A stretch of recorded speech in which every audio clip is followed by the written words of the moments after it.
am just doing a quick tutorial on how to do the star that is on top of my knitted Christmas tree. It can be a little bit tricky, so I just want to give you a look at how to do it. So I've got my stitches cast on and I'm ready to start my first row. The first row says to cast on 3, bind off 4 all the way across.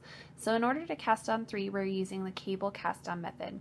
For this method, we insert our right hand needle in between our first and second stitches on our left hand needle.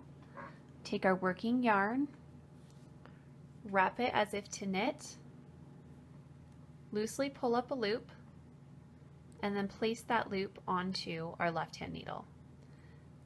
We are doing a total of the 3 stitches, so we need to repeat those instructions 2 more times.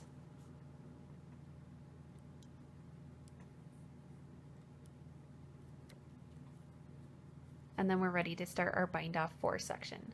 So for the bind off 4, on the very first one, you have to go ahead and knit 2 stitches, so you have a stitch to work your bind off with.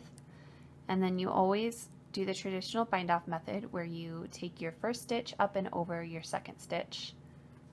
And we're just going to repeat that 4 times.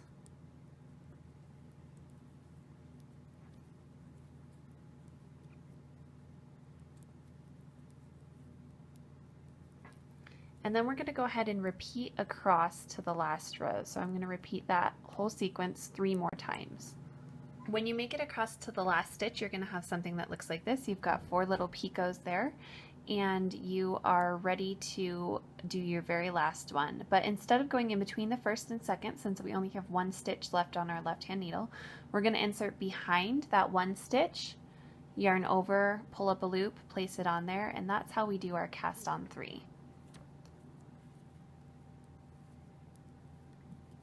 Then we do our bind off 4. And then after you've bound off those 4, you should have your 1 stitch left that was on your needle. When you pull it off of your needle, it looks something like this.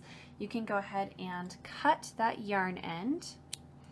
And then you just take your yarn tapestry needle, place that end onto that tapestry needle, pull it through to secure the end. And then you just tuck this little edge in there and you've got yourself a nice little star. So you just need to seam it up into the star shape and then seam it onto your project and you're good to go.